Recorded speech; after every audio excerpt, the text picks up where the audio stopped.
Hi guys, and welcome to today's tutorial. In today's tutorial we're going to look at forms of business for the Junior Certificate Examination, and we're going to look at private limited companies.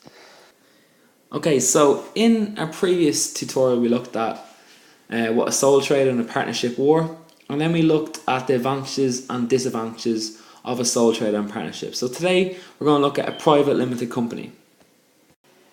So what is a private limited company? First of all, a private limited company is owned and controlled by a number of shareholders. To be a shareholder, you have to purchase some shares, and you can have up to 50 shareholders in a private limited company. So we're going to look at some of the advantages and disadvantages now. Okay, so some of the advantages that we can get with a private limited company. The first one, the biggest one, is probably that you have limited liability. So you can only lose what you invest in. You can't lose your personal belongings like you can lose in a sole trader and in a partnership.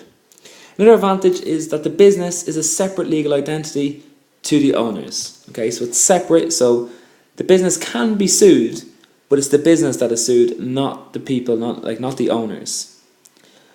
It's easier to raise capital because you can do this by selling shares. Also, it's easier to raise capital because banks are more willing to lend to private limited companies. Another good thing is if somebody dies, the shares can be inherited or be passed down to maybe family members or somebody who they choose in their will. And the last one is that decisions are sometimes better made when in private limited companies because there's more people, so expertise can be shared and people can do the roles that they're specialised in and are more expert in.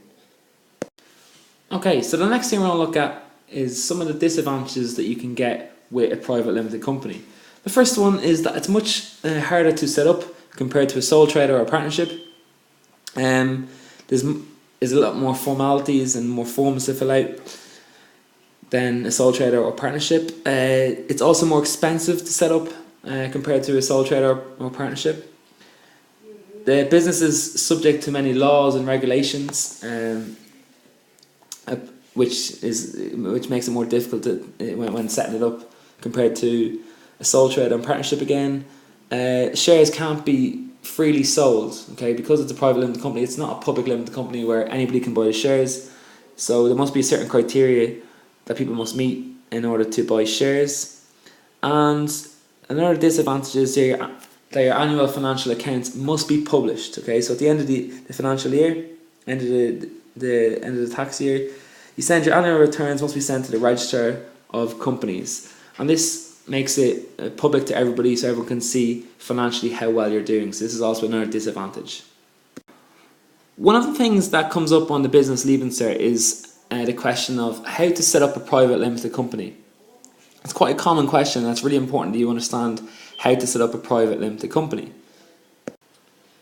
So the very first step in completing and setting up a private limited company is that you need to complete 3 documents. The 3 documents are as follows: Form A1, Memorandum of Association, and Article of Association. So you need to know what each of these 3 forms actually mean as well. So Form 1 basically just outlines the name and the registered address of the business, and it highlights the names and addresses and occupations of the directors, and as a written promise from the directors that they were going to be a director and run the company properly. The second one is the Memorandum of Association, and that basically has the name of the business. It's got the objectives of the business, why it was set up and what its aims are. It's got the amount of capital that is invested into the business. It's got the names of all the directors and a statement that the business has limited liability. And the last one is Article of Association.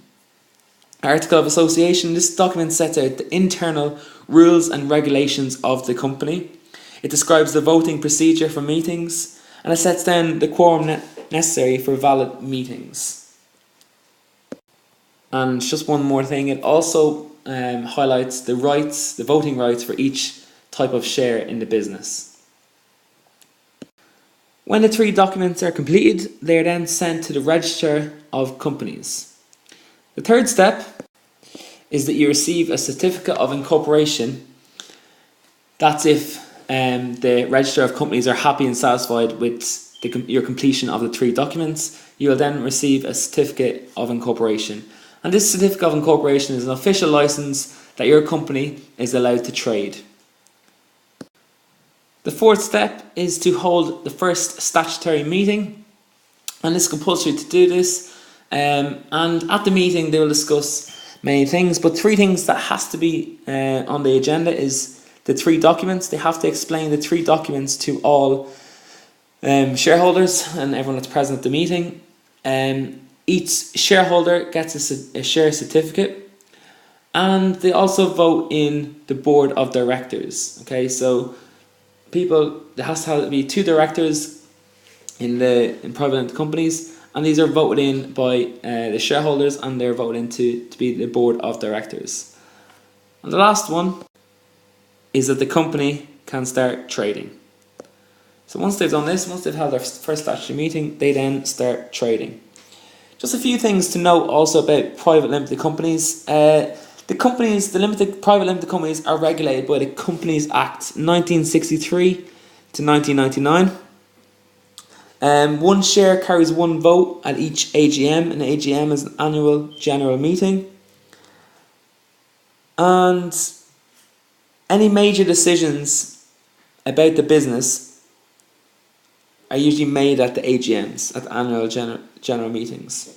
I know I've said it already, but the company, its identity is separate to the owners. So if the business is sued, the company can be sued, and it can sue and it can be sued, but the owners can't be sued, because it's got limited liability. Okay, so that's it for the end of today's tutorial. So we looked at forms of business, and we looked at, in particular, private limited companies. If you enjoyed the video, can you maybe leave some comments or subscribe to the YouTube channel? And if you'd like to check out some more videos for forms of business, where we look at sole trader and we look at cooperatives and state ownerships, please check the website www.examrevision.ie, or you can find them on the YouTube channel. Thank you.